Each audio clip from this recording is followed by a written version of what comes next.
Hello students, welcome to DMK classes. Hope you are preparing well for your exam. So today I am here with the one short video on critical reasoning. Right, critical reasoning एक ऐसा topic है aspirants जो mostly सबको मुश्किल कहीं ना कहीं से लगता होगा, लेकिन आज हम इसको बिल्कुल ईजी बनाने वाले हैं. मीन्स आप यहाँ पे हर तरह का क्वेश्चन प्रैक्टिस करने वाले हैं. एंड आई अश्योर यू कि इस वीडियो के एंड में आपको कोई सा भी किसी भी तरह का कन्फ्यूजन जो है इस टॉपिक से रिलेटेड नहीं रहेगा. राइट, तो इसमें हम लोग क्रिटिकल रीजनिंग का हर एक टाइप पढ़ेंगे. वी नो क्रिटिकल रीजनिंग में हमारे पास डिफरेंट टाइप्स रहती हैं, जिसमें हमें स्टेटमेंट्स एंड कंक्लूजन टाइप के क्वेश्चंस पूछे जाते हैं, स्टेटमेंट्स एंड अजम्पशंस पूछा जाता है, स्टेटमेंट्स एंड आर्ग्यूमेंट्स पूछा जाता है, स्टेटमेंट्स, इन्फरेंसेस, कॉज इफेक्ट और कोर्स ऑफ एक्शन, इस तरह के जो है हमें क्वेश्चंस आते हैं. राइट, तो before starting with the topic, before starting with the critical reasoning, तो मैं आपके लिए कुछ क्विक टिप्स बताना चाहती हूँ आपको. बिकॉज अगर आपके पास ये क्विक टिप्स होंगी तो आप क्वेश्चन सॉल्व करने में कभी भी गलती नहीं करेंगे. Okay,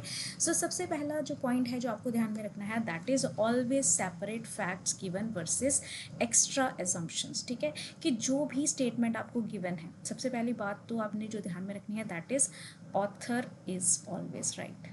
what is that? Author is always right. Okay, जो ऑथर यहाँ पे बोल रहा है वही करेक्ट है. उसके सिवाय आपने ना तो उस स्टेटमेंट में कुछ ऐड करना है, ना ही उस स्टेटमेंट से डिलीट करना है. राइट, तो सबसे पहले आपने क्या करना है, फैक्ट्स को सेपरेट करना है. यानी जो स्टेटमेंट में गिवन इन्फॉर्मेशन है that is called as fact. और एक्स्ट्रा एजम्पशंस जो हैं, जो आप उस स्टेटमेंट को पढ़ने के बाद अपने दिमाग में एक्स्ट्रा एजम्पशंस एज्यूम कर सकते हैं, आपने उन दो चीज़ों को सेपरेट करना है. ठीक है, तो सबसे पहले टाइप के क्वेश्चन जो आपको मिलेंगे that will be statements and conclusion based. ठीक है, इसमें आपको बताना रहता है कि कुछ गिवन स्टेटमेंट होगी, उससे रिलेटेड कुछ कंक्लूजन्स होंगे, तो आपको वेरीफाई करना होता है कौन सा कंक्लूजन फॉलो होगा या नहीं होगा. ठीक है, तो कंक्लूजन जो फॉलो करेगा that must be directly given in the statement. ठीक है, जैसा फैक्ट स्टेटमेंट में गिवन है वो अगर डायरेक्टली फॉलो करता है then that is a conclusion of the statement. Right, देन आता है second type, that is assumptions. अब एजम्पशंस क्या है? एजम्पशन वर्ड से पता चल रहा है वी एज्यूम इट. ठीक है, तो एजम्पशन जो भी स्टेटमेंट आपको बोली जा रही है उसके अंदर जो अनस्टेटेड लेकिन नेसेसरी मीनिंग जो उसका निकल करके आ रहा है, आपने उसके मीनिंग में भी कोई चेंज नहीं लाना है. ठीक है, whatever the statement is indicating to, वही आपका अनस्टेटेड नेसेसरी मीनिंग होगा, वही आपकी क्या होगी, एजम्पशन होगी. राइट, उसमें कुछ भी नया फैक्ट जोड़ने या घटाने की ज़रूरत आपको नहीं है. जो स्टेटमेंट जिस तरफ आपको पॉइंट करी है that is what is called as unstated but necessary assumption. यानी अजम्पशन लगाने से यू प्रूव, ठीक है, यू प्रूव द स्टेटमेंट. ठीक है, अगर आपकी एजम्पशन लगाने से आपकी स्टेटमेंट करेक्ट होती है that means that assumption, that particular given assumption is implicit. Right, और अगर आपकी स्टेटमेंट लगाने से, आपकी एजम्पशन लगाने से आपकी स्टेटमेंट प्रूव नहीं हो रही है, that is not the assumption. Okay, so next आता है आपका आर्ग्यूमेंट्स. ओके, आर्ग्यूमेंट जैसा हम डिबेट में करते हैं, हम या तो किसी टॉपिक के फॉर में बोलते हैं या तो किसी टॉपिक के अगेंस्ट में बोलते हैं. ठीक है, तो अगर हम फॉर के लिए बोल रहे हैं यानी ऑथर के व्यू पॉइंट को सपोर्ट कर रहे हैं, अगर हमारा आर्ग्यूमेंट जो है ऑथर के व्यू पॉइंट को सपोर्ट कर रहा है तो हम बोलेंगे that is a strong argument. Okay, या फिर उसे आप बोलेंगे रेलेवेंट आर्ग्यूमेंट है, या फिर उसको बोलेंगे कोई फैक्चुअल रीज़न, कोई इमोशनल रिलेशन ना हो, तो वहाँ पे हम क्या बोलेंगे, that argument is a strong argument. लेकिन जो हमारे ऑथर की स्टेटमेंट को नेगेटिव डायरेक्शन में लेके जा रहे हैं यानी उसके अगेंस्ट में जा रहा है, that is not a strong argument. तो आपको आर्ग्यूमेंट्स, स्टेटमेंट्स एंड आर्ग्यूमेंट का क्वेश्चन इसी तरह से आता है, that which is a strong argument, mostly इस तरह से आता है, या फिर which is a weak argument. तो जो सपोर्ट में होगा that is a strong argument, यानी जो ऑथर की स्टेटमेंट को पॉजिटिव डायरेक्शन में सपोर्ट करेगा दैट इज़ स्ट्रॉन्ग आर्ग्यूमेंट. जो उसको नेगेटिव डायरेक्शन में लेके जाएगा यानी उसके अगेंस्ट में जाएगा, that is a weak argument. Then last but not the least, that is inferences. अब इन्फरेंसेस क्या है? इन्फरेंस होता है आपके लॉजिकल कॉन्सिक्वेंसेस, यानी आपको इन्फरेंसेस कभी भी डायरेक्टली स्टेटमेंट में नहीं मिलेंगे. ठीक है, आप किसी भी सिचुएशन में रह के वहाँ से क्या कॉन्सिक्वेंस निकालते हैं, क्या रिजल्ट निकालते हैं, क्या निष्कर्ष निकालते हैं, that is called as inference. लेकिन वो लॉजिकल होना चाहिए, वो एक वेग गेस नहीं होना चाहिए। ये कुछ 4-5 पॉइंट्स हैं जिनका आपको ध्यान रखना है while solving the critical reasoning questions. Course of action and cause and effect के जैसे जैसे हम प्रॉब्लम्स डिस्कस करेंगे वैसे वैसे मैं उनके मीनिंग्स भी आपको बता दूंगी। बट क्योंकि कंक्लूजन, एजम्पशन, आर्ग्यूमेंट एंड इन्फरेंसेज, इसमें स्टूडेंट्स को बहुत ज़्यादा दिक्कत आती है। कंक्लूजन को एजम्पशन को इन्फरेंस लेके चलते हैं, तो ये छोटी छोटी थिन लाइन डिफरेंसेस जिस पॉइंट पे आप समझना शुरू कर देंगे, दैट मीन्स आपका क्रिटिकल रीजनिंग जो है कभी रॉन्ग नहीं होगा, राइट। तो make sure conclusions are direct facts given, ठीक है, they must directly follow from the statement. assumptions are necessary but unstated in the given statement. By applying the assumption, if they prove it, then that is a implicit assumption, otherwise it is not. Okay, arguments which are in favor are strong, arguments which are against the author's viewpoint, that are weak. Inferences are logical guesses, ठीक है, not illogical, ठीक है। Logical consequences बोल सकते हैं, उनको आप वेग गेस नहीं बोल सकते, राइट। तो आई होप आपको इनका वर्ड्स का मीनिंग समझ में आ गया होगा। अब अगर आपको समझ में आया है तो we will start with the mock test. मैं इसे मॉक टेस्ट ही बोलूँगी बिकॉज ये मैंने मिक्स तरह के क्वेश्चंस लाए हैं। एडवांस्ड क्रिटिकल रीजनिंग क्वेश्चन है, एसएससी एडिक्विटी बेस्ड पैटर्न पे क्वेश्चंस हैं, तो hope you will be able to get the most out of them. Now coming to the first statement, the government has decided to open more Kendriya Vidyalayas, central schools in rural and semi-urban areas. This is to ensure that quality education is accessible to children whose parents are often transferred from one place to another due to their jobs. Statement सामने नज़र आ रही है कि क्या बोला जा रहा है। गवर्नमेंट ने डिसाइड किया है क्या करने के लिए, ओपन करने के लिए केवीज, केंद्रीय विद्यालय। क्यों खोलना चाहती है गवर्नमेंट, कहाँ पे और क्यों खोलना चाहती है, रूरल एरियाज़ में और सेमी अर्बन एरियाज़ में खोलना चाहती है।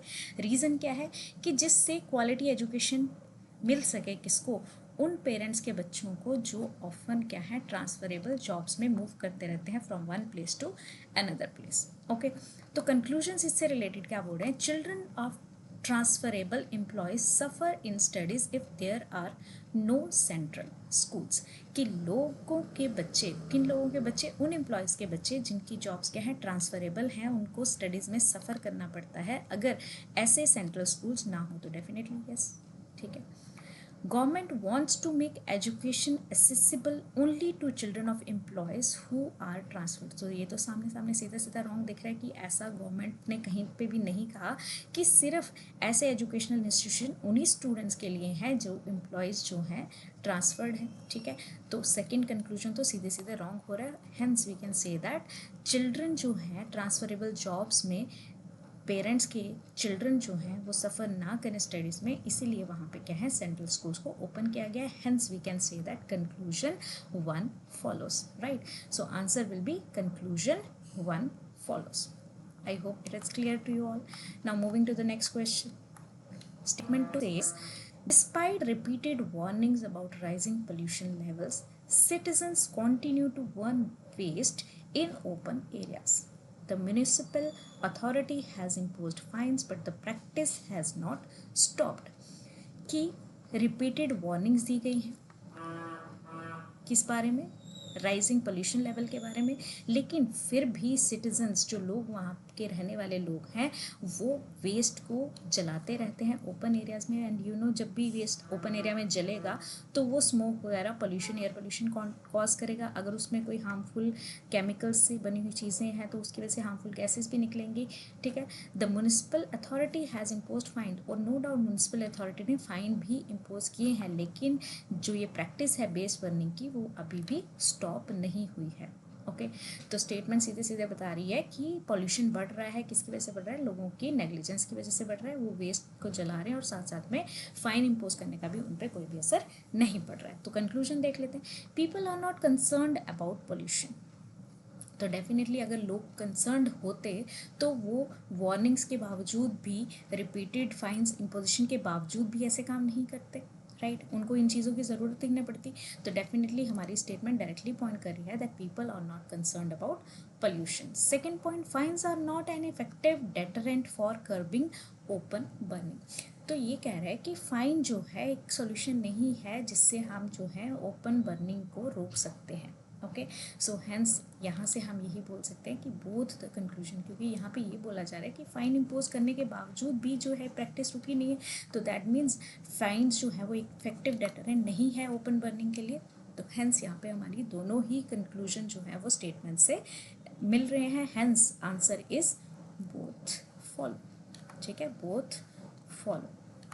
Okay, now moving to the next question. Next question says, in a survey it was found that out of 1000 students in a university, okay, in a survey it was found that out of 1000 students in a university 600 prefer online classes. ठीक है, कि total number of students कितना है, 1000 है। Online classes को कितने student prefer करते हैं, 600। तो बाकी बचे हुए क्या होंगे, ऑफलाइन होंगे। ठीक है, ऑफलाइन क्लासेस ले रहे होंगे, कितने होंगे, 1000 माइनस 600, तो 400 स्टूडेंट्स ऐसे होंगे जो ऑफलाइन क्लासेस ले रहे होंगे। 450 प्रेफर क्लासरूम टीचिंग।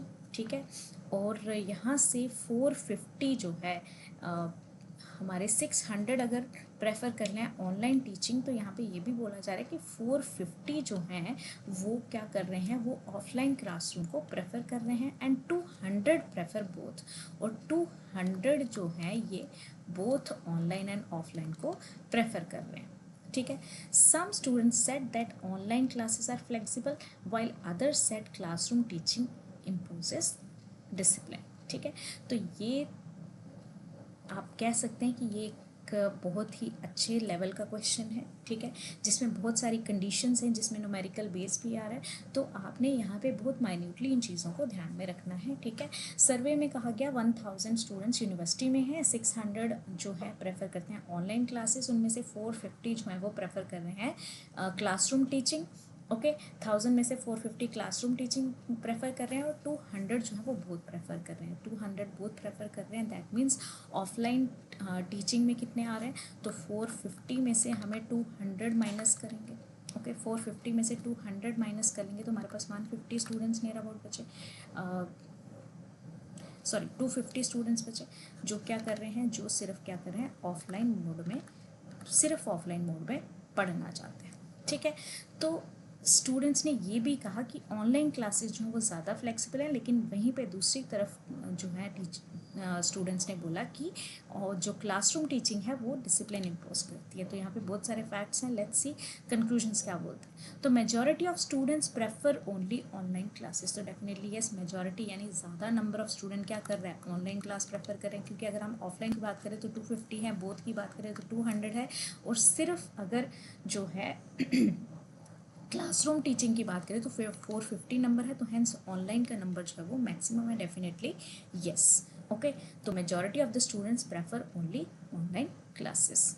ओके, अब नेक्स्ट आता है some students value discipline more than flexibility, और कुछ स्टूडेंट्स ऐसे हैं जो डिसिप्लिन को वैल्यू करते हैं मोर देन द फ्लेक्सिबिलिटी। तो यस, यहाँ पे बोला जा रहा है कि कुछ स्टूडेंट्स जो है वो डिसिप्लिन को प्रेफर करते हैं और कुछ स्टूडेंट्स जो फ्लेक्सिबिलिटी को प्रेफर करें, तो that means some portion are definitely valuing the discipline over the flexibility. तो hence both the conclusions follow here.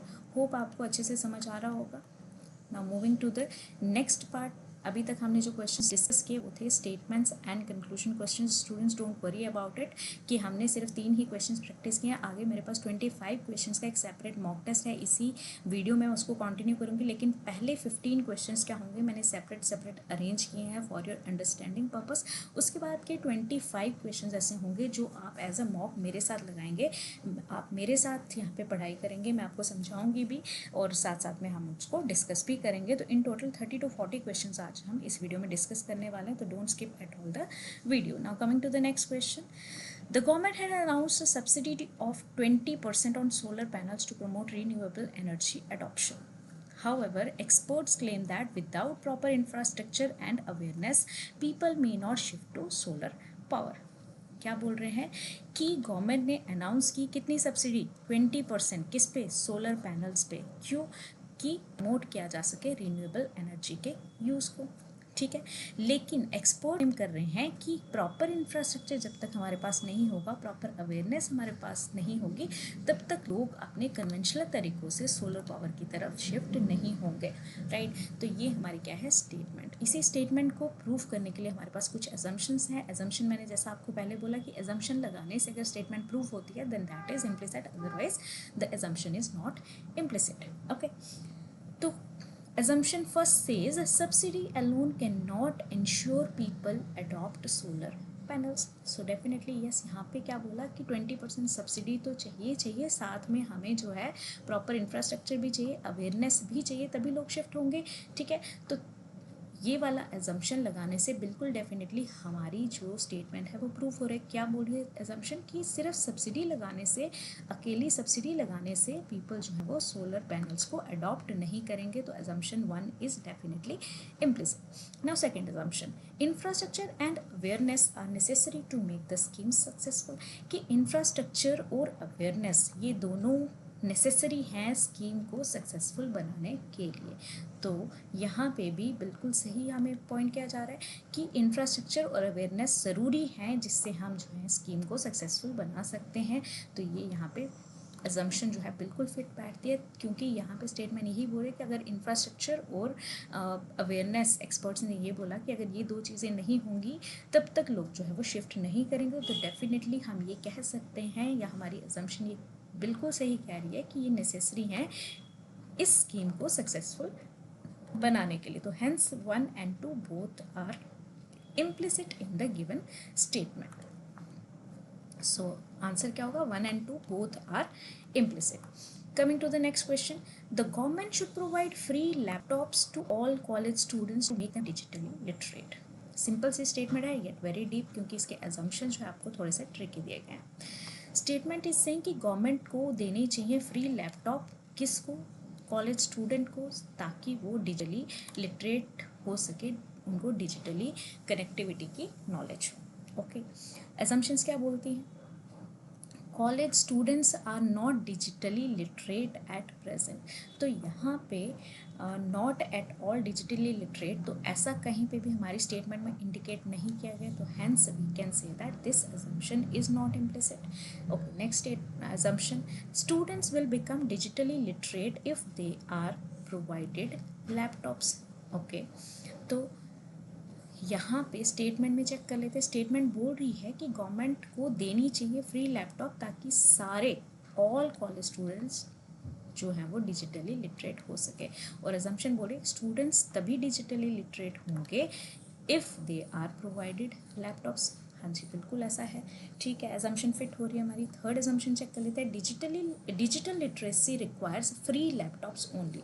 तो इट इज़ नॉट नेसेसरी कि सिर्फ फ्री लैपटॉप्स ओनली वर्ड जब आ जाता है तो ये बहुत स्पेसिफिक स्टेटमेंट हो जाती है, बहुत स्पेसिफिक एजम्पशन हो जाती है।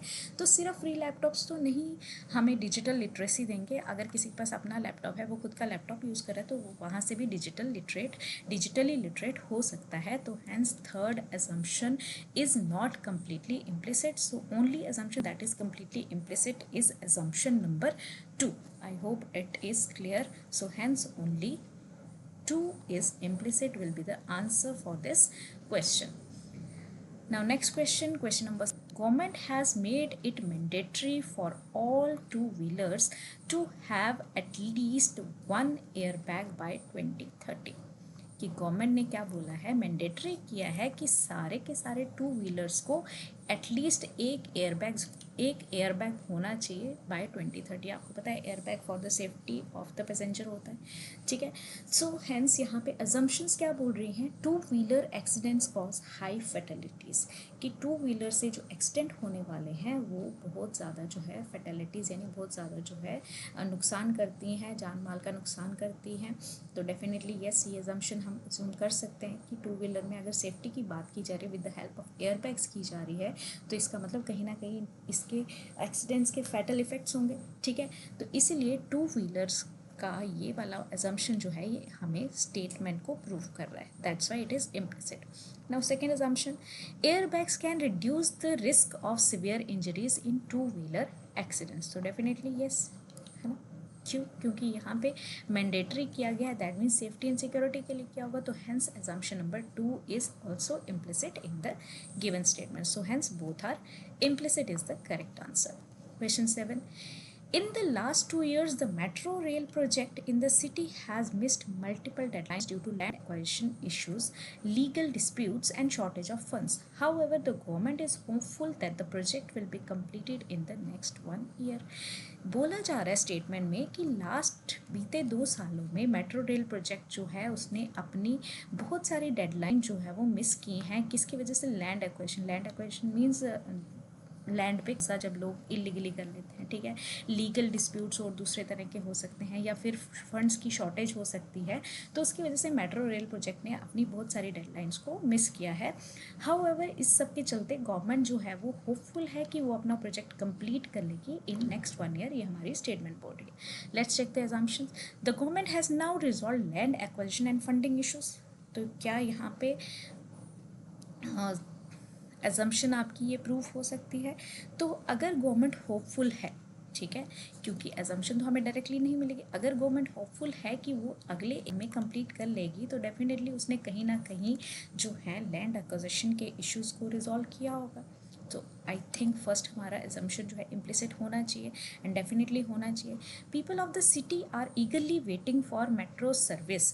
तो ऐसा पीपल के बारे में यहाँ पे कहीं पे भी डिस्कशन नहीं हुआ, तो it is irrelevant as per the given statement. Now third, legal disputes में स्टिल कॉज फर्दर डिले। तो यहाँ पे लीगल डिस्प्यूट्स जो हैं हो सकता है कि फर्दर डिले कर सकती हैं, तो हेंस हम थर्ड को भी करेक्ट मान के चल सकते हैं, राइट। तो hence what we can say here is that assumption 1 and 3 both are implicit in this case, ठीक है। assumptions 1 and 3 both are implicit in this case, right। तो नेक्स्ट क्वेश्चन की तरफ बढ़ते हैं। क्वेश्चन नंबर 8 to 10 अभी हमारे statements and argument based question है। तो एस्पिरेंट्स अभी तक हमने 2 तरह के पैटर्न्स कर लिए, statement conclusion and statement assumptions. Now we have come to the third part, that is statement and argument. अब इसमें क्वेश्चन कैसा आएगा? Whether the argument is strong और नॉट, तो ये आपको इस तरह से आंसर करना होगा। स्टेटमेंट गिवन है, should the government impose a complete ban on the use of plastic bags. Question रखा गया, डिबेट का इशू रखा गया कि क्या गवर्नमेंट को कंप्लीट बैन करना चाहिए किसका यूज़? प्लास्टिक के बैग्स का यूज़। आर्ग्यूमेंट्स है, yes, plastic bags cause environment pollution and take hundreds of years to decompose. तो बिल्कुल सही, ऐसा होता है। No, thousands of workers engaged in plastic industry will lose job. तो क्या ये आर्ग्यूमेंट हमारा जो है सेकंड आर्ग्यूमेंट ये फेवर में है या अगेंस्ट में है? तो this is against the topic. Now third वाला आर्ग्यूमेंट हम चेक करते हैं। Yes, alternatives like jute and cloth bags can easily replace plastic bags. तो डेफिनेटली ये हम ला सकते हैं यहाँ पे। Okay, now no consumers find plastic bags more convenient than cloth bags. कि गवर्नमेंट को बैन नहीं लगाना चाहिए, क्यों? क्योंकि कंज्यूमर्स जो है यहाँ पे प्लास्टिक बैग्स को ज़्यादा कन्वीनियंट मानते हैं दैन क्लॉथ बैग्स। तो हमें यहाँ पे कंज्यूमर का जो है ईजीनेस नहीं देखनी है, हमें यहाँ पे इन्वायरमेंटल इश्यूज़ को भी ध्यान में रखना चाहिए। क्योंकि गवर्नमेंट इम्पोज कर रही है कंप्लीट बैन, तो it means it is concerned about the wellbeing of the environment, wellbeing of the our mother earth, ठीक है। तो हेंस हमारे जो स्ट्रॉन्ग आर्ग्यूमेंट्स हैं वो हमारे 1 and 3 आर्ग्यूमेंट्स जो है वो स्ट्रॉन्ग आर्ग्यूमेंट्स है। क्यों? क्योंकि ये दोनों ही फेवर में है about the author's view point. हाँ, अगर यहाँ पे वीक आर्ग्यूमेंट पूछा जाता तो आप यहाँ पे सेकंड एंड फोर्थ को ऑप्शन को टिक कर सकते थे, बट यहाँ पे 1 and 3 both are the strong arguments here. Now moving to the next question, question 9. Question 9, the age of retirement for government employees be increased to 60 to 65? क्या as of retirement जो है government employees की बढ़ानी चाहिए? 60 साल की जो अभी है उसको 65 ईयर्स करना चाहिए? तो आर्ग्यूमेंट्स बोल रहे हैं, yes, experienced officials will contribute to will continue to contribute longer. कि एक्सपीरियंस्ड ऑफिशियल्स हैं वो जो है और ज़्यादा लंबे समय तक काम कर सकते हैं। पॉजिटिव लग रहा है अभी तक। No, it will reduce job opportunities for the youth, नहीं हमें नहीं बढ़ानी चाहिए, क्योंकि इससे जो है जॉब अपॉर्चुनिटीज़ जो हैं वो कम हो जाएंगी हमारे यंगर जनरेशन्स के लिए। Second argument, efficiency of employees decrease with age, नहीं हमें नहीं करनी चाहिए रिटायरमेंट की एज एम्प्लॉयज़ की बढ़ानी नहीं चाहिए, क्यों? क्योंकि एफिशिएंसी जो है एम्प्लॉयज़ की डिक्रीज हो सकती है विद एज। तो अगर आप यहाँ पे देखें तो हमारा फर्स्ट आर्ग्यूमेंट भी सपोर्ट में है, फर्स्ट आर्ग्यूमेंट भी जो है स्ट्रांगली एग्री कर रहा है कि हाँ ऐसे एम्प्लॉयज़ जो फिजिकली फिट हैं वो एम्प्लॉयज़ क्या कर सकते हैं, कंट्रीब्यूट कर सकते हैं अपने एक्सपीरियंस को फॉर लॉन्गर ड्यूरेशंस। वहीं पे दूसरा पॉइंट ये है कि अगर हम इन्हीं लोगों को आगे कंटिन्यू कराएंगे तो उससे जॉब अपॉर्चुनिटीज़ जो है यूथ के लिए जो है वो कम हो जाएंगी, ये भी हमारा एक पॉजिटिव स्टेटमेंट है। और अगर हम ये बोलें कि एफिशिएंसी जो है एम्प्लॉयज़ की डिक्रीज़ हो जाती है विद एज, तो डेफिनेटली ये भी पॉइंट कहीं ना कहीं पॉजिटिव माना जाएगा। तो हेंस यहाँ पे हम ये बोल सकते हैं कि हमारे फर्स्ट, सेकेंड एंड थर्ड तीनों ही पॉइंट जो है ये स्ट्रॉन्ग आर्ग्यूमेंट्स हैं for the author statement that कि क्या हमें रिटायरमेंट की एज बढ़ानी चाहिए फ्रॉम 60 to 65 ईयर्स। ठीक है, पहला में है बोल रहा है कि हाँ बढ़ा सकते हैं, लेकिन वहीं पे दूसरा वाला इसी से सपोर्टिंग आर्ग्यूमेंट में ये बोल रहा है कि अगर हमने ये बढ़ा दिया तो हमें क्या होगा, हमारी जो है जॉब अपॉर्चुनिटीज़ जो है यूथ के लिए कम हो जाएंगी। तो ये भी एक पॉजिटिव इसके लिए कमेंट है। ठीक है, और एफिशिएंसी जो है एम्प्लॉयज़ की डिक्रीज़ हो जाती है विद एज, तो ये भी एक पॉजिटिव कमेंट है। तो हेंस यहाँ पे हम ये बोल सकते हैं कि both 1, 2 and 3 all 1, 2 and 3 are the strong arguments here for the given statement, right? Now moving to the question 10, should digital payments be made compulsory in all urban markets? क्या digital payments को compulsory करना चाहिए सारी urban markets में? Yes, it will reduce black money and increase transparency. बिल्कुल सही है कि हाँ अगर हम डिजिटल पेमेंट कर रहे हैं तो दैट मीन्स हमारी मनी जो है वो वाइट है, सामने दिख रही है कि हमने कितना पे किया, किसको पे किया और कब पे किया।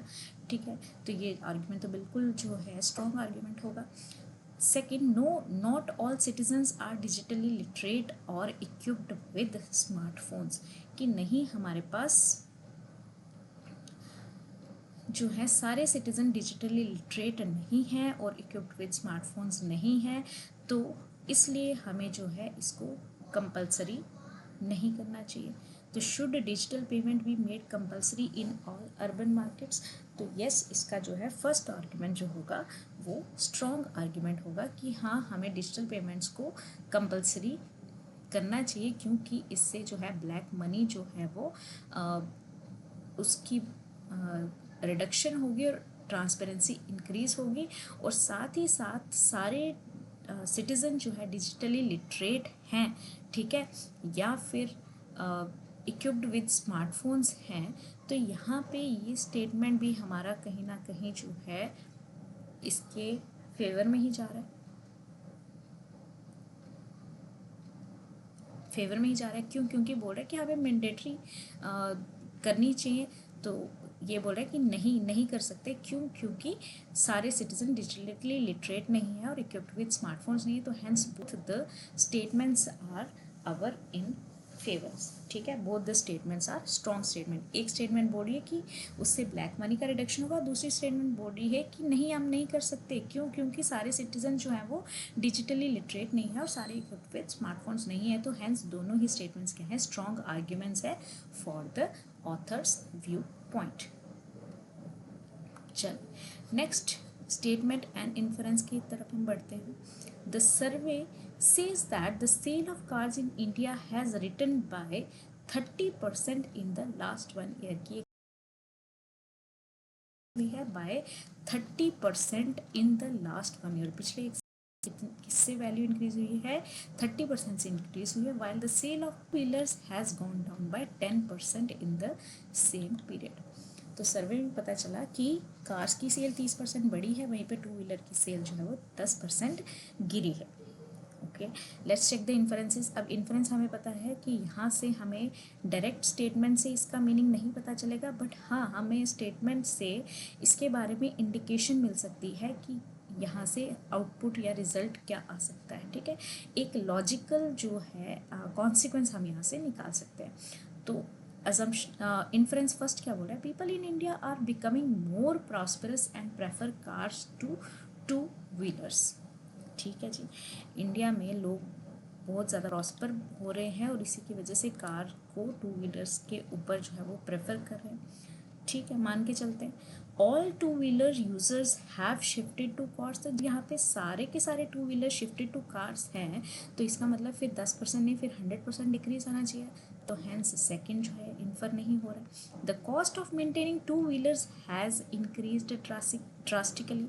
तो कॉस्ट जो है मेंटेनिंग टू व्हीलर्स की ड्रास्टिकली इंक्रीज हुई है, तो ऐसा भी कहीं पे स्टेटमेंट जो है इंडिकेट नहीं कर रहा है, तो this is all together out of the way statement. Now fourth, buying power of middle class Indians has improved. तो डेफिनेटली यहाँ पे इस चीज़ की तरफ इशारा किया जा रहा है, ये कॉन्सिक्वेंस हमें सामने नज़र आ रहा है कि अगर कार्स का सेल बढ़ रहा है दैट मीन्स वहाँ पे मिडिल क्लास कहीं ना कहीं जो है उसका बाइंग पावर इम्प्रूव हुआ है, तभी हमें 30% का इंक्रीज़ मिला है। वहीं पे जो मिडिल क्लास जो पहले टू व्हीलर पे रिलाई कर रहा था वो अब यहाँ 10% घट के वो कहाँ पे एड ऑन हो गया, वो जो है फोर व्हीलर की तरफ शिफ्ट हो गया है। तो हेंस हम यहाँ पे बोल सकते हैं हमारा 1 and 4 these are the two inferences that are inferred from the statement, यानी 1 and 4 follows is the correct answer here. Now question number 12. Question 12 क्या बोल रहा है हमें, question 12, last 5 years several coaching centers have mushroomed in the city.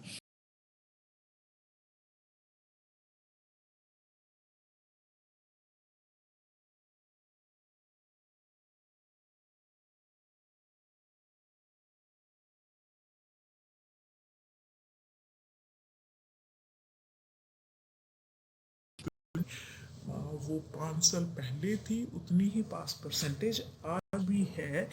तो अब आप बताएंगे इन्फर क्या कर सकते हैं आप यहाँ से। सो फर्स्ट इन्फरेंस है coaching centres are not effective in improving exam success. तो बोलता है कि कोचिंग सेंटर जो हैं इफेक्टिव नहीं है इम्प्रूविंग एग्जाम सक्सेस के। तो डेफिनेटली क्योंकि नंबर ऑफ कोचिंग सेंटर बढ़ने से number of percentage of pass percentage of competitive exam में स्टूडेंट्स का सेम रह रहा है, इसका मतलब हम ये इन्फर कर सकते हैं कि कोचिंग सेंटर इतने इफेक्टिव नहीं है एग्जाम में सक्सेस लाने के। दूसरा, students rely heavily on coaching rather than self study, कि स्टूडेंट जो है वो कोचिंग पे ज़्यादा रिलाई करते हैं रादर देन सेल्फ स्टडी। तो क्या इस चीज़ को हम यहाँ से इन्फर कर सकते हैं, तो यहाँ पे कहीं पे भी ये चीज़ नहीं बोली है कि स्टूडेंट जो हैं कोचिंग पे ही रिलाई करते हैं सिर्फ और सिर्फ। कुछ ऐसे स्टूडेंट्स डेफिनेटली हैं जो सेल्फ स्टडी से भी पास होते हैं। हेंस हम यहाँ से ये वाला जो सेकंड वाला इन्फरेंस है ये हम यहाँ से कंप्लीटली जो है इन्फर नहीं कर सकते। ठीक है, स्टेटमेंट हमारा कहीं पे भी ये नहीं बोल रहा है कि सेल्फ स्टडी के बारे में एक्चुअली जो है बात नहीं कर रहा है। नो डाउट यहाँ पे बहुत सारे कोचिंग सेंटर्स हैं और वहाँ पे बहुत सारे स्टूडेंट एनरोल भी हो रहे हैं और वहाँ पे सेल्फ स्टडी का कोई भी जो है इंडिकेशन दिया नहीं गया है। तो हैंस हमारा सेकंड जो है इन्फरेंस फॉलो नहीं कर रहा है कंप्लीटली। तो hence we can say that only first inference is following from the given statement. So 13th question, a report revealed that while urban households spend more on health care due to life spend more due to lack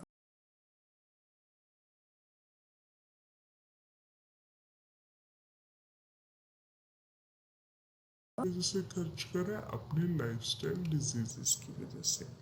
ठीक है, वहीं पे जो rural house holds हैं वो medical कमी की वजह से अपने आसपास मेडिकल फैसिलिटीज़ ना होने की वजह से जो है वो ज़्यादा स्पेंड कर रहे हैं ऑन मेडिकल फैसिलिटीज़, यानी दोनों ही खर्च करें, एक अपनी लाइफस्टाइल के डिजीज़ की वजह से खर्च करें और दूसरे आसपास मेडिकल फैसिलिटी होने ना की वजह से उनको दूर डिस्टेंस तक जाना पड़ता है और उसमें उनको बहुत सारा खर्चा हो जाता है, तो उस पर वो मेडिकल फैसिलिटीज़ पे खर्च कर रहे हैं।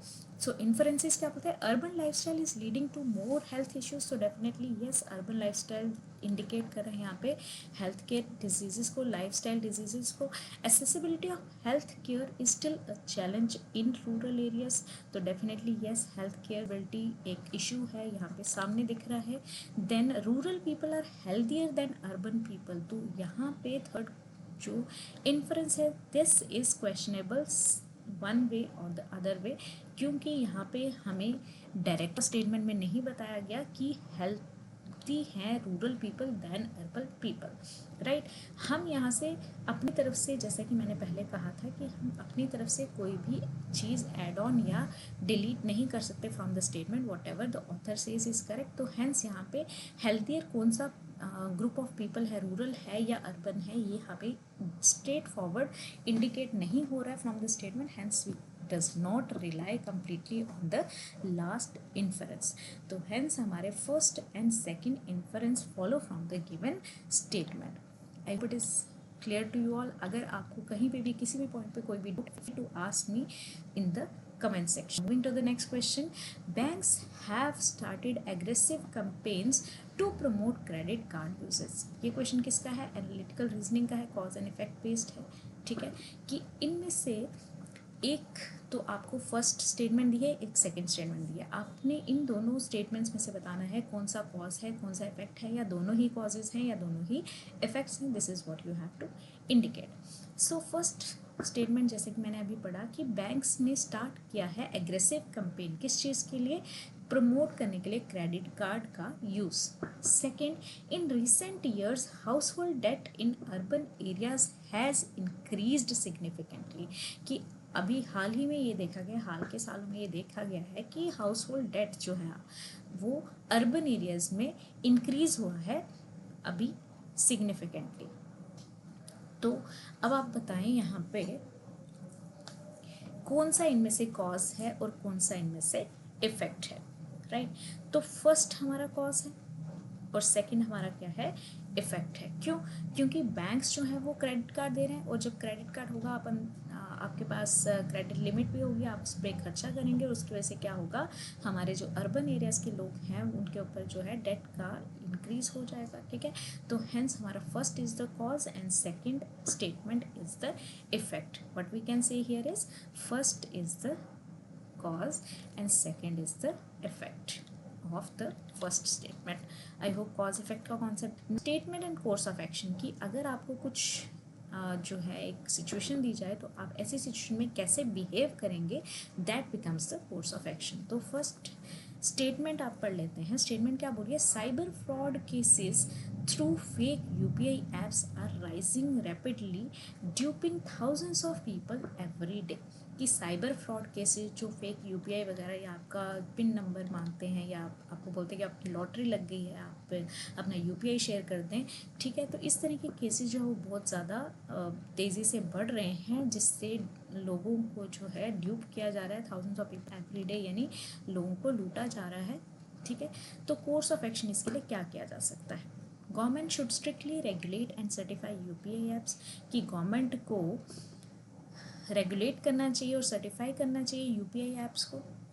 Second, citizens must be educated about verifying apps before installing them, और सिटीजन्स को इस चीज़ की एजुकेशन होनी चाहिए कि किसी भी ऐप को इंस्टॉल करने से पहले आपको उस ऐप के बारे में वेरीफाई कर लेना चाहिए, क्या ये ऐप यूज़फुल ऐप है या फिर ये ऐप ऐसे ही फेक ऐप है, कोई भी एक साइबर फ्रॉड है जिससे आपका जो है सारा का सारा अकाउंट खाली हो सकता है। तो यहाँ पे यही इंडिकेशन दी जा रही है दोनों कोर्स ऑफ एक्शन में कि हमारा जो साइबर फ्रॉड है उसको जो है हम कर्व कर सकते हैं, ठीक है। तो गवर्नमेंट जो है स्ट्रिक्टली रेगुलेशंस लाएगी, सर्टिफाई करेगी यूपीआई ऐप को, और दूसरा सिटीजन्स को भी सेल्फ एजुकेशन रखना पड़ेगा कि वो ऐसे ही कोई सा भी ऐप, किसी भी तरह का जो ऐप है उसको विदाउट एनी वेरिफिकेशन अपने डिवाइसेस पे इंस्टॉल ना करें। तो hence both the course of action follow here should be the correct answer. I hope आपके क्रिटिकल थिंकिंग के सारे डाउट्स क्लैरिफाई हुए होंगे। So now coming to the second part, that is the 25 questions mock test based questions जो मैंने devise किए हैं आप लोगों के लिए in order to let you understand what is the point that you have understood and what is the point that you are lacking in critical reasoning. ठीक है, तो मेरे साथ साथ आप ये सारी चीज़ें प्रैक्टिस करेंगे एंड देखेंगे कहाँ पे आपको जो है प्रॉब्लम आ रही है. So starting with the very first question of the mock test. ठीक है, 25 क्वेश्चन है ये total. Okay, so first question is the city metro authority announced that fares will be increased by 10% to cover rising maintenance costs. However, they also claim this will not affect the number of daily passengers. Which assumptions are implicit? अब आपको यहाँ पे बताना है कि कौन सी assumption जो है वो implicit है. I'm giving you time. अगर आप चाहें तो आप वीडियो भी पॉज करके इसका आंसर पहले दे सकते हैं. I'll be just giving you the answer after the fraction of seconds. तो इसका आंसर होगा बोथ 1 and 2 आर इम्प्लिसिट. ठीक है, इसका आंसर क्या होगा? Both 1 and 2 are implicit. की पैसेंजर अफोर्ड भी कर सकते हैं इंक्रीज फेयर को, और पीपल को चाहिए कि वो उनके पास कोई भी और अच्छा अल्टरनेटिव नहीं है टू द मेट्रो. तो इसीलिए अथॉरिटी ने अनाउंस किया था कि क्योंकि लोगों के पास कोई भी अदर ऑप्शन नहीं है तो उनके फेयर्स को इंक्रीज भी हम कर देंगे, तो लोगों के पास कोई और ऑप्शन नहीं है, वो इन चीज़ों का यूज़ करेंगे. ठीक है, तो इसी के साथ हमारी जो assumptions है 1 and 2 ये दोनों क्या है फॉलो कर रही हैं. assumption implicit है in the given statement. Moving to the next question. Statement and conclusion based. Despite repeated campaigns on the importance of wearing helmets, many two-wheeler riders are still seen without helmets. The police imposed fines, but the practice continues. कि police ने campaigns भी चलाई. ठीक है, two wheeler Riders को जो है helmets की इसेंस भी बताई, लेकिन फिर और फाइन्स भी लगाए, लेकिन स्टिल जो है टू व्हीलर राइडर्स जो है वो विदाउट हेलमेट्स देखे जा रही है. प्रैक्टिस कंटिन्यू हो रही है. What is the conclusion? People are careless about their safety और fines are not strict enough to enforce helmet usage. तो आप बताएं इसमें कौन सा कंक्लूजन फॉलो होगा? तो डेफिनेटली यस, आपने सही राइट गेस किया. That is both the conclusions follow, क्योंकि केयरलेसनेस अबाउट देयर सेफ्टी की वजह से वो यूज़ नहीं कर रहे हैं, और दूसरा फाइन्स लगाने के बावजूद भी वो यूजेज नहीं कर रहे हैं हेलमेट्स का. तो दैट मीन्स वो जो है फाइन भी उनको स्ट्रिक्ट इम्पोज नहीं कर रहा है हेलमेट का use. Question third. Should government make Aadhaar mandatory for all welfare schemes? क्या गवर्नमेंट को आधार मैंडेटरी करना चाहिए सारी स्कीम्स के लिए? आर्ग्यूमेंट्स क्या? Yes, it will ensure benefits reach only genuine beneficiaries. कि हाँ, इससे जो है सारे बेनिफिट्स इंश्योर होंगे और जेन्युइन बेनिफिशरीज को जो भी होंगे वेलफेयर स्कीम्स उनका फ़ायदा मिलेगा. No, it may exclude poor people who don't have Aadhaar. कि नहीं, इससे जो है पुअर लोगों को जो एक्सक्लूड कर दिया जाएगा जिनके पास आधार नहीं है. तो इट इज़ नॉट नेसेसरी कि सिर्फ पुअर लोगों के पास आधार नहीं हो. कई लोग ऐसे आलसी भी हम कह सकते हैं कि जिनके पास आधार वो नॉट बीइंग पुअर नहीं होता है. तो hence second argument is not strong, only the first argument is strong. I hope you are following it. Now moving to the next question. A new study shows that employees working from home tend to spend longer hours at work but report higher satisfaction levels. की एक नई study आई है जिसमें ये बोला गया कि employees जो घर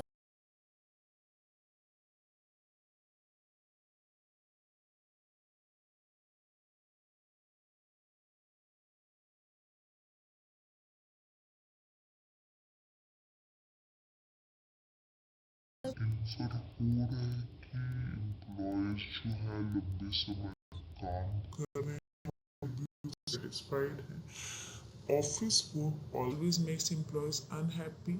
तो ऑफिस वर्क जो है हमेशा एम्प्लॉयज को अनहैप्पी करता है. तो ऑलवेज वर्ड आने की वजह से ये जो है इन्फ्लुएंस आपका कहीं ना कहीं जो है is not following the given statement. So only one is valid in this case. Now moving to the next question. Question number 5.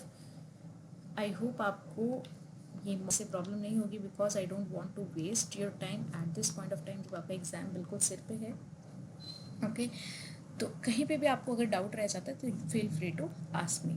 Now question 5. The city witnessed record breaking heat wave this summer. कि city के अंदर एक record breaking heat wave आई है, गर्मी की बहुत जो है रिकॉर्ड ब्रेकिंग जो है लहर आई है. Sale of air conditioners and coolers rose sharply. तो डेफिनेटली यहाँ पे सामने दिख रहा है कि फर्स्ट क्या है, कॉज है. कॉज क्या है कि हीट वेव यानी गर्मी बढ़ी है, तो उसकी वजह से एयर कंडीशनर की और कूलर्स की सेल जो है वो बढ़ी है. तो first is the cause and second is the effect. ये सामने बिल्कुल दिख रहा है. Now, course of action. Increasing cases of fake online job offers are luring unemployed youth and causing financial losses. कि जो फेक ऑनलाइन जॉब है, आपने कई बार देखा होगा, आपको भी ऑफर आया होगा कि आप जो है 2 to 3 आवर्स डेली घर से जॉब करें और आप पहले इतने पैसे जमा कराएं और फिर आपको जो है इतनी सैलरी मिलेगी. एंड लाइक दैट आप को बड़े सारे ऐसे फेक मैसेजेस आपने भी कभी विटनेस किए होंगे, जिससे अनएम्प्लॉयड लोग क्या हो रहा है, फाइनेंशियल लॉसेस होते हैं. ठीक है, तो अब आपको ये बताना है कि ऐसे केस में आपका कोर्स ऑफ एक्शन क्या होगा. तो फर्स्ट है, government must regulate job portals strictly. तो गवर्नमेंट को जॉब पोर्टल्स को बहुत स्ट्रिक्टली रेगुलेट करना चाहिए. तो बिल्कुल सही कोर्स ऑफ एक्शन है. Awareness campaign should be conducted to help youth identify fraud. तो यहाँ पे बोथ को हम जो है वैलिड मानेंगे. Both course of action are valid here. In this case awareness along with the government regulations both work hand in hand towards curbing the such of fake frauds. Now next question says, a majority of college students now prefer online resources and YouTube lectures over physical libraries, yet the university continues to invest heavily in building large libraries. Statement बोली है कि majority of the student इस समय online resources जैसे use हो गए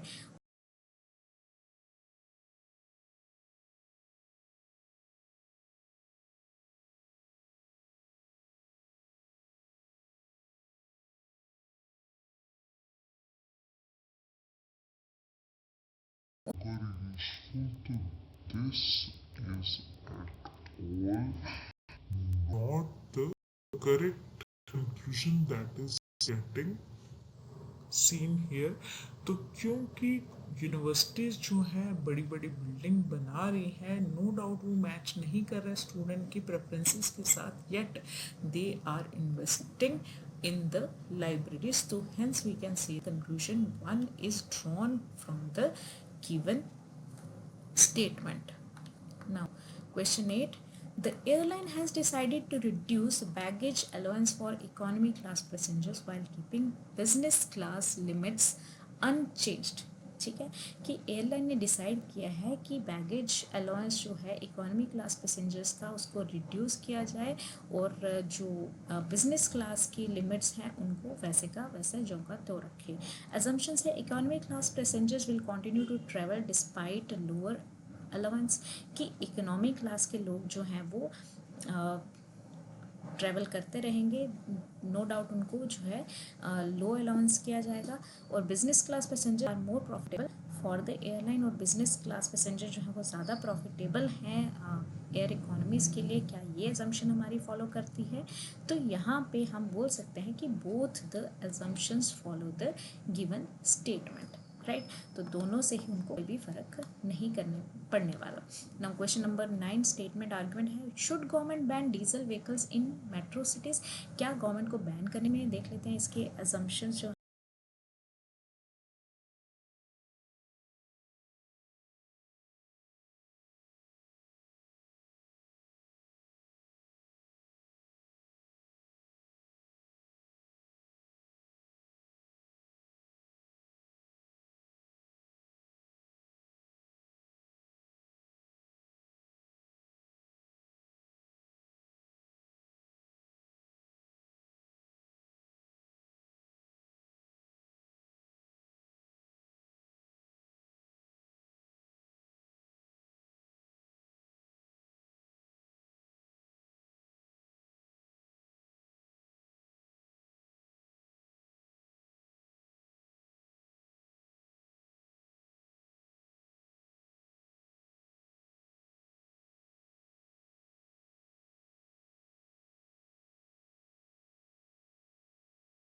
similar है. तो इससे क्या इन्फ्लुएंस पता चलता है? So higher fees does not guarantee better performance. कि हायर फीस होने का मतलब ये नहीं है कि हमें एक बेटर परफॉर्मेंस मिल सकती है. डेफिनेटली ये तो इन्फॉर्म हो रहा है यहाँ पे Now, second, government schools provide quality education at low cost. और गवर्नमेंट स्कूल्स में क्वालिटी एजुकेशन दी जाती है, लो कॉस्ट पे दी जाती है, नो डाउट वहाँ पे क्वालिटी एजुकेशन दी जा रही है, लो कॉस्ट पे दी जा रही है, लेकिन ऐसा जो है क्वालिटी के बारे में प्राइवेट स्कूल्स की या फिर गवर्नमेंट स्कूल्स की क्वालिटी ऑफ एजुकेशन के बारे में यहाँ पे नहीं बताया जा रहा है, यहाँ पे सिर्फ एकेडमिक परफॉर्मेंस के बारे में बताया जा रहा है. तो hence that can not infer from the second inference that it follows from the given statement.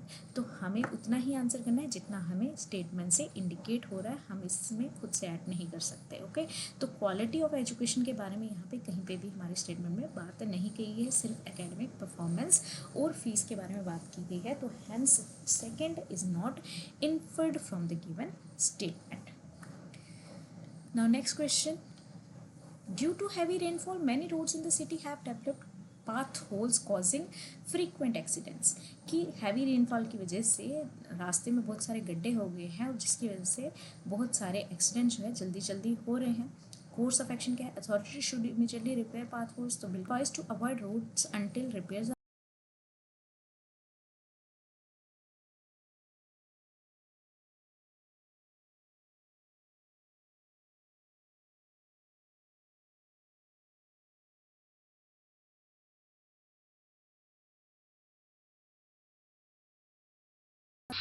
Number 1. Now,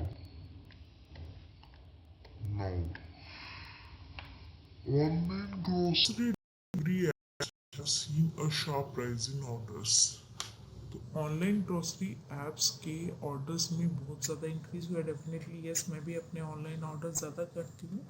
effect क्या हुआ इसका? People prefer shopping from home due to time constraints. और लोग जो हैं वो घरों से शॉपिंग करना ज़्यादा प्रेफर करते हैं. किसकी वजह से? टाइम की कंस्ट्रेंट्स की वजह से. तो इनमें से आपको बताना which is cause, which is effect. तो डेफिनेटली सामने दिख रहा है. सेकेंड क्या है?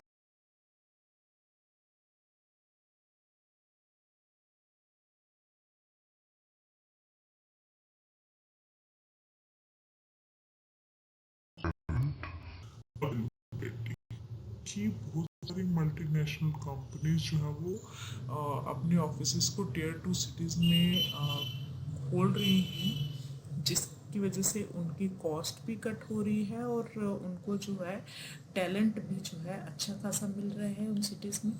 तो यहाँ पे कंक्लूशंस आपको पूछे जा रहे हैं कि which will follow. Tier 2 cities are emerging as new business hubs. कि टियर 2 सिटीज़ जो है वो अब नया बिजनेस हब बन रहा है. तो डेफिनेटली अगर कंपनीज वहाँ शिफ्ट हो रही है तो डेफिनेटली वहाँ पे बिजनेस हब बनेंगे. Tier 2 cities are more profitable for companies than metro cities. की सिर्फ टियर 2 सिटीज़ जो हैं, टियर 2 सिटीज़ जो है वो ज़्यादा प्रॉफिटेबल हैं दैन द मेट्रो सिटीज़. तो यहाँ पे हमारे पास दो चीज़ों की तरफ इंडिकेशन की गई है कि लो कॉस्ट है वहाँ पे और ग्रोइंग टैलेंट की अवेलेबिलिटी है. ठीक है, तो अब यहाँ पे प्रॉफिट की बात या प्रॉफिटेबिलिटी की बात तो after finding out the financial situation of the unit से ही पता चलता है. Lower cost is not always point towards the you can say profitability of the organisation. और भी बहुत सारे इश्यूज होते हैं जो ऑर्गेनाइजेशंस को देखने पड़ते हैं. तो hence more profitability can not be insured. यहाँ पे स्टेटमेंट में डायरेक्टली ये जो है हमें इन्फरेंस कंक्लूजन नहीं मिल रहा है. तो 2 is not following the statement, only 1 is directly followed from the given statement. Now the next question number 14. The government has made it compulsory for all vehicles older than 15 years to undergo fitness test annually. कि government ने ये compulsory किया है सारे vehicles को जो पुराने हैं, 15 साल पुराने हैं, फिटनेस टेस्ट एनुअली कराने के लिए. तो असम्पशंस क्या है, क्या असम्पशन लगा सकते हैं कि ये स्टेटमेंट ट्रू हो? Old vehicles are more likely to cause accidents और पोल्यूशन. कि ओल्ड व्हीकल जो हैं ये ज़्यादा एक्सीडेंट और पोल्यूशन कॉज करते हैं. क्या ये है? बिल्कुल सही. Vehicle owners will comply with the rule.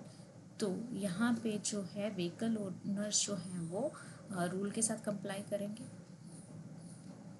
मान के चल सकते हैं. हाँ बिल्कुल करेंगे.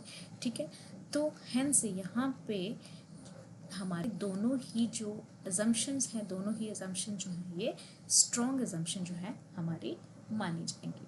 ओके, क्वेश्चन नंबर 15 की तरफ आते हैं। Should higher education be made free for all? क्या हायर एजुकेशन को फ्री करना चाहिए सबके लिए? Yes, it will ensure equal opportunities for rich and poor, definitely yes. No, it will burden the government financially, कि इससे गवर्नमेंट को burden पड़ेगा फाइनेंशियली, हाँ ये तो बिल्कुल सही है, ये भी सही है। Yes, it will increase literacy and skilled workforce, तो बिल्कुल से लिटरेसी और स्किल्ड वर्कफोर्स भी जो होगी इंक्रीज होगी, तो hence we can say that all the three arguments are strong. ठीक है, ये तीनों के तीनों आर्ग्यूमेंट्स जो हैं ये स्ट्रॉन्ग आर्ग्यूमेंट्स हैं। Okay, now moving to the next one. Next question says, despite having one of the largest railway networks in the world, India still faces issues are overcrowding and delays। कि हमारे पास बहुत बड़ा network है, railway network है, लेकिन India में बहुत सारे इश्यूज हैं जहाँ पे ओवर इन्फ्रेंस क्या है, size of the system does not always ensures efficiency, कि सिस्टम बहुत बड़े होने का मतलब ये नहीं है कि वो फुली एफिशिएंट है। Second, India needs better management and modernisation of railways, कि इंडिया को जो है बेटर मैनेजमेंट और मॉडर्नाइजेशन चाहिए रेलवेज की। तो ये दोनों जो आंसर्स हैं यहाँ पे हम बोल सकते हैं कि दोनों के दोनों इन्फरेंसेस जो हैं ये वैलिड इन्फरेंसेस हैं। होप आपको यहाँ तक समझ में आ गया होगा। नाउ नेक्स्ट है, people many school children are found spending excessive time on mobile games affecting their studies, कि बहुत सारे लोग जो है वो एक्सेसिव टाइम स्पेंड करें मोबाइल गेम्स में, जिससे उनकी स्टडी को इफेक्ट पड़ रहा है। तो कोर्स ऑफ एक्शन क्या है, parents must monitor screen time of the children, definitely yes. ठीक है, and school should organise awareness sessions on digital addiction, तो ये भी हम बोल सकते हैं कि वैलिड है, question are correct to the course of action.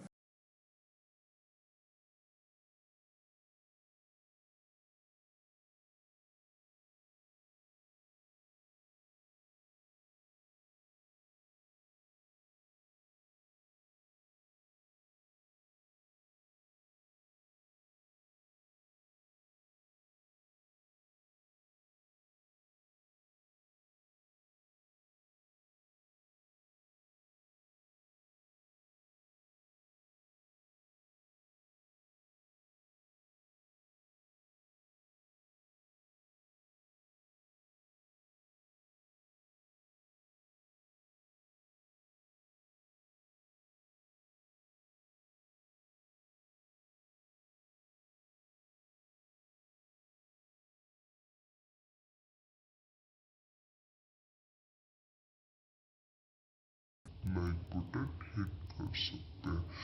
तो क्वेश्चन नंबर 19 का आंसर होगा यहाँ पे बोथ फॉलोस। ठीक है,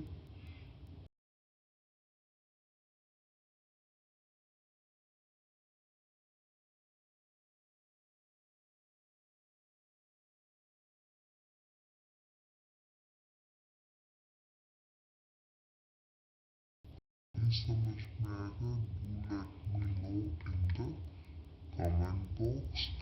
थैंक यू